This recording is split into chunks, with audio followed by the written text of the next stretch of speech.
Estamos de vuelta aquí, No hay derecho, son 7:37 de la mañana, lo anuncié antes de irme a la pausa. Tengo el gusto de tener aquí en nuestros estudios a Mesías Guevara. Ustedes lo conocen bastante bien, él ha sido congresista de la República, cumplió un muy buen papel, cumplió con algo que él había dicho y que creo que es bueno resaltar. Él no está de acuerdo con la reelección de congresistas y dijo: yo no voy a postular a la reelección. Fue a Cajamarca y postuló al gobierno regional, y en una campaña que ha sido muy intensa y muy dura, sobre todo en la primera vuelta, que estuvo cargada de candidatos con mucha plata, terminó pasando a la segunda vuelta, y en esa segunda vuelta, digamos por un respaldo mayoritario de la población, ha terminado siendo gobernador de Cajamarca, una de las zonas, yo diría, más complicadas en términos de varios temas pendientes. Pero sin duda creo que la elección de Mesías Guevara es una reivindicación también. Primero, él es presidente del Partido Acción Popular, como partido político en época donde los partidos políticos no le gustan a mucha gente, y en segundo lugar, digamos, su vocación también de representación ahí se va a mantener por estos años que le va a tocar tener este encargo. Señor Mesías Guevara, qué gusto saludarlo, buenos días. Buenos días. Felicitaciones por... Bueno, gracias por la oportunidad en primer lugar, y me saludo cordial a todo el pueblo peruano que nos están viendo y escuchando en esta mañana. Y efectivamente, en esta oportunidad nos toca un gran desafío. No es fácil la tarea que el pueblo nos ha encomendado, pero sin embargo también ahí vamos a sacar a relucir todo el bagaje que a lo largo de la vida nos hemos ido preparando, tanto en el mundo profesional, en el mundo académico, político y espiritual también, porque ahí vamos a ver la fortaleza de las personas.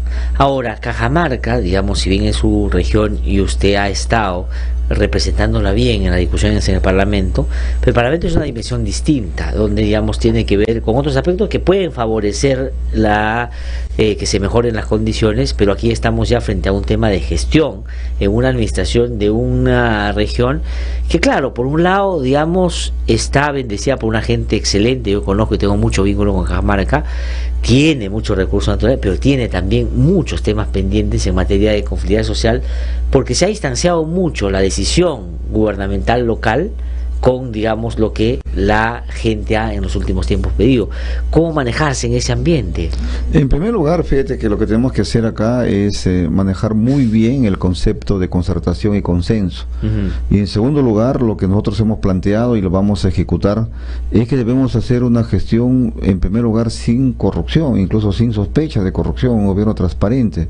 Y luego hacer la articulación, porque hemos estado muy desarticulados. La articulación entre el gobierno nacional, provincial, regional, distrital y centros poblados. Es ahí que tenemos que articular acciones, fundamentalmente para manejar de manera adecuada los recursos, y sobre todo eficiente, porque nuestra región no es que tengamos tampoco una gran cantidad de recursos, sino que es importante que nosotros manejemos de manera eficiente, pero con objetivos claros también. Si no, simplemente vamos a hacer más de lo mismo. De acuerdo, pero digamos, eso, como usted sabe, porque además es de allá y siempre ha estado relacionado con su tierra, resulta más fácil decirlo que hacerlo, en términos de que los actores tienen posiciones muy marcadas en torno a cómo tiene que ser.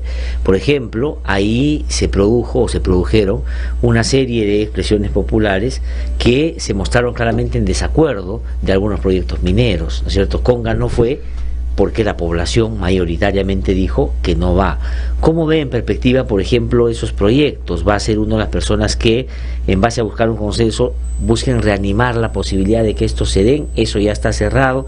Cajamarca no más va a verse como una lógica de lugar donde la minería va a predominar. ¿Cuál es su perspectiva ahí? Nosotros hemos planteado de que una matriz productiva económica de acuerdo a las competencias que nos corresponden a nosotros.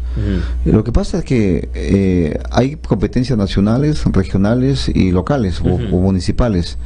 Lo que nos corresponde a nosotros es disminuir la brecha social, la brecha de infraestructura, y lo que se refiere al desarrollo de las actividades productivas económicas, también nosotros hemos privilegiado en nuestra propuesta lo que es la ganadería, la agricultura, el turismo, la forestería, lo que es el emprendimiento, el fortalecimiento de la pequeña y mediana empresa. En torno a la gran minería, hay que ser claros. Ahí hay dos elementos. En primer lugar, la gran minería, por decir Conga, por ejemplo, eso más pasa por la decisión que tome el gobierno nacional y por la decisión de la licencia social. Entonces, ahí tenemos que hacer una mesa de concertación en la que esté el gobierno nacional, el gobierno regional, esté lo que es la sociedad o la comunidad debidamente representada, y también el gobierno regional y la propia empresa minera. Hay que articular acciones. Yo creo que el proyecto Conga es un proyecto que tiene que pasar necesariamente por la licencia social. De acuerdo, entonces usted es, digamos, de quienes no solo sostiene, sino va a llevar a la práctica ya en su gestión, de que el peso de la licencia que dé la población va a ser determinante para que un proyecto se vaya o no. No solo estoy pensando en el caso Conga, sino en algunos otros que se puedan plantear. Es importantísimo eso, porque en primer lugar creo que nosotros, las personas, como autoridades o no autoridades, como líder de opinión o como empresarios algunos, en primer lugar hay que ver dónde se va a hacer el proyecto minero. Y el proyecto minero, por eso yo soy uno de los creyentes que debemos de fortalecer la consulta previa, porque no puede ser posible que hagas un proyecto en la que, en primer lugar, no respetes el medio ambiente, en segundo lugar, no generes empleo directamente para la comunidad y los beneficios no se vean. Y yo siempre digo, podríamos estar otra vez en una especie de un síndrome de Atahualpa, en el sentido que llegan, te sacan los recursos y te dejan a ti todo lo que significa los daños colaterales, pasivos ambientales, y luego la comunidad no recibe nada. Entonces, incluso yo creo que deberíamos de abrir un debate en torno a este tema, claro que más allá de la región.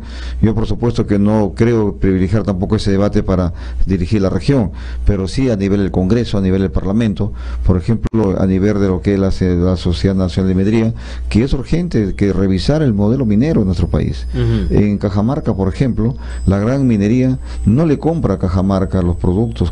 Cajamarca se caracteriza por ser una de las principales cuencas lecheras del Perú, pero no se le compra un kilo de queso, no se le compra lo que es un kilo de carne. Dirán que no está certificada, ya pues hay que hacer los esfuerzos necesarios para dar esa calidad sanitaria y también de lo que significa la calidad, pero sin embargo nunca se ha hecho ese esfuerzo. En Cajamarca tenemos que procurar la industrialización. Por ejemplo, hay dos productos importantes, dos insumos importantes, que es el cuero, el ganado y lo que es la tara, pero sin embargo todos esos productos van a la región de La Libertad, y en nuestra región no estamos teniendo esa capacidad para industrializarlo. Entonces ahí hay un rol protagónico de la región. El tema de lo que significa la gran minería, tiene que ser un gran actor el gobierno nacional.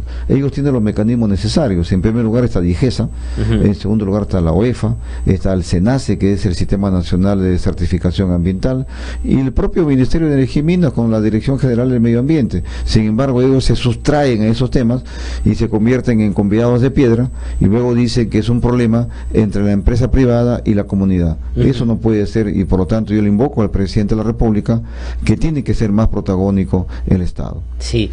Ahora, señor Mesías Guevara, ¿y cómo prevé, imagina, intuye va a ser la relación con el Ejecutivo? Habida cuenta, hay dos elementos que me parece son particularmente significativos en el escenario actual. Primero, que hay un evidente liderazgo y posicionamiento del presidente de la República, y el referéndum ha sido claramente un espaldarazo en relación a eso. Y lo segundo es que el presidente Vizcarra previamente fue presidente regional y su primer ministro también fue presidente regional. O sea, si algo tienen por conocimiento propio, ¿no es cierto?, es saber de las limitaciones y los problemas que tienen las regiones.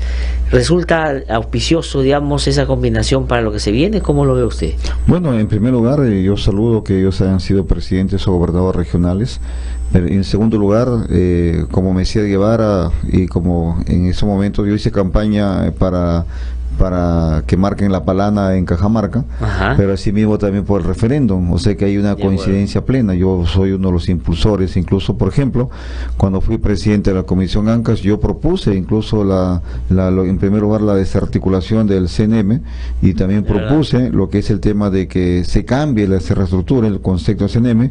También propusimos en el Congreso el tema relacionado con el financiamiento de los gastos de campaña, las reformas electorales que deben darse para fortalecer la institucionalidad unidad de los partidos. La no reelección de los congresistas en el tema relacionado a la bicameralidad. Yo sí apoyaba la bicameralidad, pero no como ellos estaban pidiendo. O sea, que lamentablemente pusieron de contrabando y dañaron lo que era la esencia de lo que es la bicameralidad. Por lo tanto, nosotros sí vemos con mucho entusiasmo la cercanía que podríamos tener con el Ejecutivo, y además tiene que haberlo.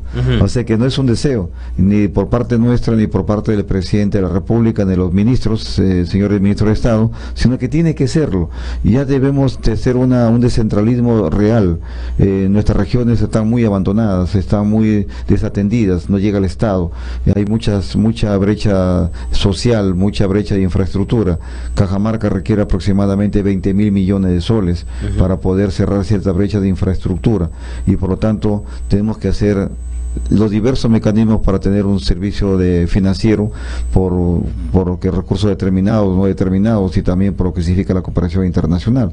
Y ahí el gobierno nacional tiene que apoyar no solo a Cajamarca, sino a todas las provincias del Perú. De acuerdo, pero en el caso particular de Cajamarca, había cuenta de que ha estado en los últimos 2 periodos gobernado por un sector que terminó siendo seriamente cuestionado también por casos de corrupción, porque el señor Gregorio Santos estuvo inclusive preso por asuntos relacionados a ese tipo de actos contra el interés de su propia población. ¿Cómo encuentra el gobierno regional? Es decir, sobre eso, ¿qué va a hacer? Por ejemplo, ¿van a hacer auditoría? ¿Van a revisar? Porque claro, siempre es bueno saber desde dónde uno parte, porque si no uno se hace cargo de cosas que de pronto no pasan en su gestión y están ahí ya. Lo que hoy la ley manda es de que tiene que haber una comisión de transferencia muy rigurosa, incluso con la presencia de la Contraloría General de la República. Y es en ese sentido que ya Porfirio Medina, gobernador actual, él ya formó la comisión, y entiendo que están trabajando ya hace mucho tiempo en ello. Nosotros ya hemos conformado también nuestro equipo de trabajo para la transferencia, liderado por jóvenes profesionales de cajamarquinos, y luego estamos a la espera de que nos entreguen las credenciales para oficializar lo que significa la transferencia. De acuerdo. Y luego también estamos ya de manera paralela conformando nuestro cuadro técnico, formando los gerentes. Nosotros hemos dicho que tienen que tener 3 características: solvencia moral, sensibilidad social y capacidad profesional. No vamos a hacer distingo de color de partido político, pero sí que cumpla con esas características. Y en lo que se refiere exactamente a las auditorías, vamos a pedir incluso que la Contraloría haga su trabajo. Es decir, vamos a sostenernos en ellos. En lo personal, no vamos a convertirnos en sheriff, no nos vamos a convertir en comisarios, porque eso no nos corresponde a nosotros, pero sí vamos a invocar y solicitar. Vamos a facilitar a que la Contraloría pueda hacer Vamos a solicitar que ellos hagan su trabajo, y el propio procurador, para que ellos hagan su trabajo. Y por supuesto que hay que pedir ciertos exámenes especiales a la Contraloría, porque hay ciertas obras detenidas. Por ejemplo, la carretera que va de Empalme hasta hasta Santa Cruz, que es una carretera está paralizada, que yo también lo puse en Grita Arena para que se asfalte, y sin embargo se paralizó. El hospital de Jaén, el tema de Cajabamba, de Cutervo. Es decir, hay que pedir exámenes especiales a ciertos proyectos de manera específica, pero el trabajo ya le corresponde de manera cercana y estrecha a la propia Contraloría General de la República. Yo espero incluso reunirme con el señor Contralor en estos días para pedirle que ellos diseñen, estructuren todo el mecanismo de control para la gestión que nosotros vamos a iniciar. De acuerdo. Ahora, señor Mesías Guevara, lo saco de la región para llevarlo al partido, porque yo creo que si algo ha pasado, en medio además del hartazgo de la población con los partidos políticos, algo particularmente curioso, que hay algunos partidos más bien que les ha ido bien en ese escenario, ¿no? A uno les ha ido pésimo. Mire el Fujimorismo cómo está, mire el APRA cómo está. Pero Acción Popular más bien en estas elecciones ha terminado siendo reivindicado. Primero, que ha ganado 3 regiones, y 3 regiones importantes: Cajamarca, Huánuco y Cusco. Y Lima. Y Lima, efectivamente, como esa alcaldía, pero Lima es siempre grande, ¿no es cierto? Lo que pasa es que Lima también es región, se considera como región. De acuerdo. Y Muñoz ha dicho que va a tratar de actuar en coherencia con esa doble nominación, ¿no es cierto? Y han sacado distritales, provinciales, en Lima, digamos, han sacado creo que 12 o 13, creo, bueno, en fin. ¿Cómo siente eso? Porque usted además tiene la condición de ser presidente del Partido Acción Popular. Bueno, para nosotros es un altísimo honor y a veces un reto, pero te confieso que no es gratuito y no es fácil, porque en primer lugar, hoy precisamente mantenemos el prestigio del partido, por ser un partido que ha estado fundamentalmente alejado de la corrupción, de los escándalos, y por supuesto las imágenes de Fernando Belaúnde Terry y Valentín Paniagua Corazao. Pero te decía que no fue fácil, porque nosotros tomamos decisiones muy drásticas. Cuando yo fui congresista de la República y era secretario general el año 2011-2012, una de las primeras decisiones que tomamos fue apartarnos de la Alianza Perú Posible, que hicimos para llegar al Congreso o participar el 2011. Fue la primera decisión en la que, si nosotros no tomábamos esa decisión, hubiéramos estado enfrascados en el tema de Coteva. Por lo tanto, nos alejamos de los pasivos que podría tener el expresidente Alejandro Toledo Manrique. Y esa decisión no fue fácil, fue una lucha interna feroz para poder incluso apartarnos de esa alianza y luego también tomar lo que es formar nuestra propia bancada. Eso fue el 2011. Y luego hemos mantenido el partido lejos de los escándalos de Abajato, lejos de los escándalos de lo que es Odebrecht, y por lo tanto no es fácil y no ha sido fácil. Y es una pugna interna que también, por otro lado, hemos peleado para respetar la institucionalidad, respetar el estatuto, y ahí va una invocación pública a toda la militancia a nivel nacional, que sigamos por ese camino, es decir, que hagamos un gobierno transparente, un gobierno sin corrupción, y asimismo alejados de ciertos personajes que siempre han hecho daño a la política nacional. Pero la clave está, algo que Fernando Belaúnde Terry y Paniagua nos enseñaron de manera directa a ellos. En lo personal he tenido el privilegio de recibir esas enseñanzas directamente de ellos, es de que hay que respetar la institucionalidad, y respetar la institucionalidad significa respetar el estatuto del partido y asimismo respetar la doctrina y la ideología. Ahí está la clave del asunto, y eso es lo que, mientras que yo sea, yo ya en los próximos meses dejaré de ser presidente, porque ahora tenemos que ir al comité electoral a hacer un cronograma para elegir a los nuevos dirigentes. Mientras eso ocurra, yo voy a ser implacable haciendo que siga ese camino que nos enseñó Fernando Belaúnde Terry. Ahora, pero el énfasis en que hay que respetar la institucionalidad no se puede plantear en abstracto, es porque va a haber este proceso eleccionario dentro de Acción Popular, y ahí, digamos, en ese, digamos, reparto de cartas hay personajes que están pugnando por tomar el partido, tomarlo en el sentido de no tomarlo a la mala, digamos, participar probablemente en estas elecciones.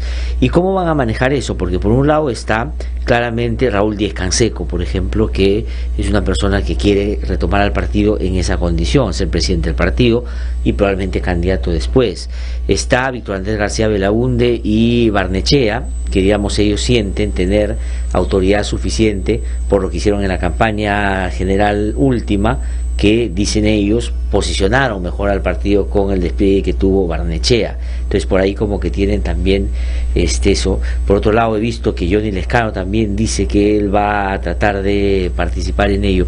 ¿Cómo se va a manejar eso? Porque estamos hablando de personas muy concretas y cada uno tiene su manera de ver el partido. Todas las aspiraciones personales son válidas.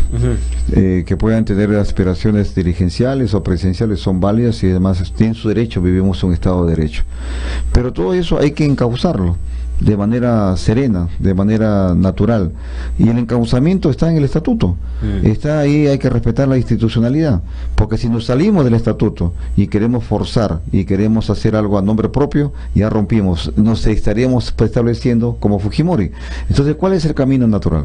El camino natural es de que ya hemos elegido un Comité Nacional Electoral el 17 de noviembre, ahora ellos tienen que ya dar a conocer a la militancia un cronograma, en primer lugar, para elegir a los secretarios generales nacionales, el nacional, y también a los departamentales, provinciales y distritales.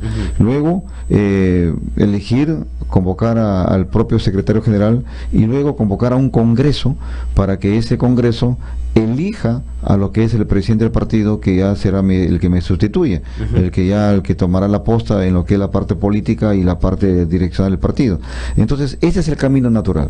Ahora, si alguien quiere, por ejemplo, cambiar la manera de elección del presidente del partido, que no sea a través de un congreso, sino sea a través de un militante y un voto, tendríamos que convocar a un congreso, pero ese congreso debería estar debidamente estructurado con los nuevos secretarios generales departamentales y provinciales. Que tendría que ser antes, ¿no es cierto? Antes, o sea que esa elección debería hacerse a más tardar en mayo del próximo año, a más tardar. Y luego entonces convocaríamos a un congreso para que ese congreso, ya convocado por el nuevo secretario general, que convoque ese congreso y, de ser el caso, cambiar el estatuto para que la elección del presidente sea un militante y un voto, o si no, ir a un congreso para elegir al nuevo presidente. Ese es el camino natural que debemos de seguir. Y por supuesto, los requisitos para ser presidente del partido y ser secretario general están en el estatuto.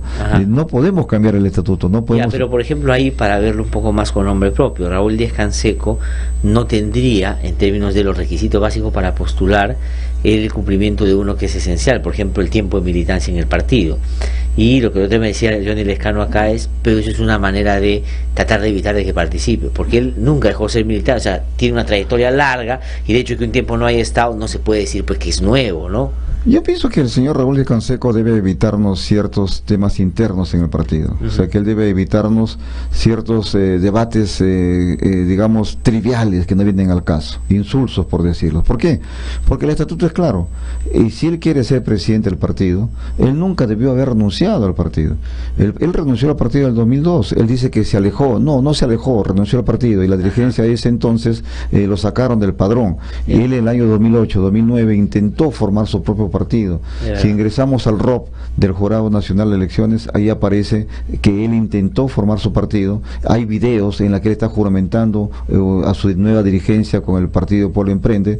Por lo tanto, él no tiene los 20 años de militante. Por lo tanto, yo le invoco y le exhorto públicamente al señor Raúl Díaz Canseco Terry de que no nos meta en debates internos que no nos trae nada bien. ¿Por qué? Porque él tiene un capricho, un deseo de ser presidente del partido. Es válido, pero no es válido que nos meta a un debate, seguro que en estos momentos van a haber peleas internas por ese tema. Es decir, hay que hacer las cosas bien. Si él quiere representarnos, si quiere el partido como él dice, debe evitarnos este tipo de debates. Pero el evitar que meterse ese debate es no intentar postular, porque si no tiene los 20 años, pues no hay manera de que no intentar postular, ni siquiera anunciar que quiere ser presidente del partido, porque no cumple los requisitos. Cualquier militante del partido va a tachar su candidatura, y cualquier militante o cualquier ciudadano van a impugnar su posible inscripción ante el Jurado Nacional de Elecciones. Ya hemos pasado por unos trances con el señor Raimundo del Águila Herrera, actual congresista de la República, que pretendió inscribirse como secretario general nacional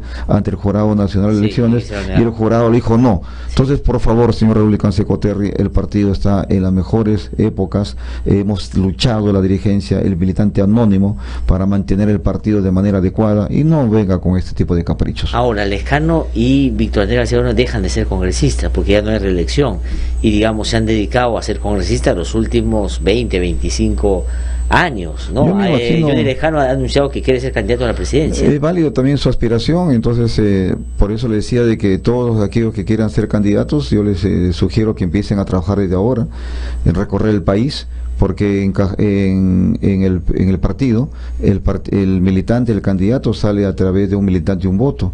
No sale elegido porque yo quiero hacer, no, o sea, la militancia es la que decide quién es. Y ahí una vez más el comité electoral que recientemente hemos elegido, esperamos que sea, digamos, serio, que cumpla con sus funciones y que haga una elección imparcial y transparente. Como comprenderás, el camino en el partido está clarísimo, siempre y cuando respetemos la institucionalidad, pero si nos salimos de ese camino, la vamos a enlodar, la vamos a malograr. Claro, cuando están en un momento, digamos, políticamente interesante, ¿no? Porque han podido conseguir esa cosa. ¿Se va a reunir con Jorge Muñoz? Con Jorge Muñoz siempre hemos tenido una comunicación de estrecha, incluso él me ha saludado por su elección, yo le he saludado por su elección.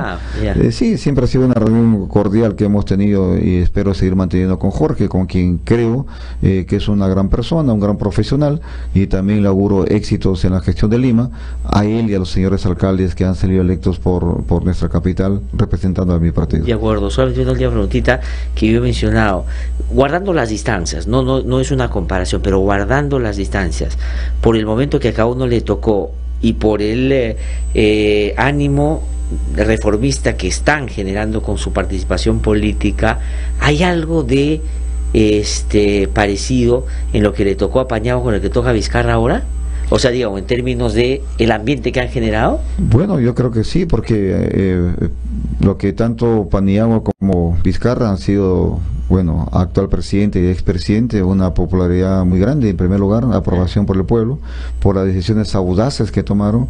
Fíjate que incluso hoy vemos cómo están cayendo alcaldes, cómo están cayendo ministros, congresistas, candidatos presidenciales. Algo parecido ocurrió con Paniagua, así que Paniagua hizo una gran reforma judicial en la que ahí empezó todo, lamentablemente luego se volvió a trastocar, pero puso los cimientos y ahora creo que el presidente Vizcarra, en mi entender, está haciendo una gran labor y hay que respaldarlos. Yo por lo menos como Mesías Guevara y como gobernador electo de Cajamarca, vamos a trabajar juntos, mi región espera mucho de él, nosotros también la vamos a apoyar en lo que se refiere, no por un interés personal, no por un interés subalterno, sino por el interés de la nación y por el interés de la región. Ahora, Victoria García Belaúnde ha dicho que el Congreso tiene que autodisolverse. Es una decisión muy sabia. Anoche tuve una entrevista y yo saludo y aplaudo que esa propuesta de Víctor Andrés. ¿Sabes por qué? Porque lamentablemente hay que ser claros.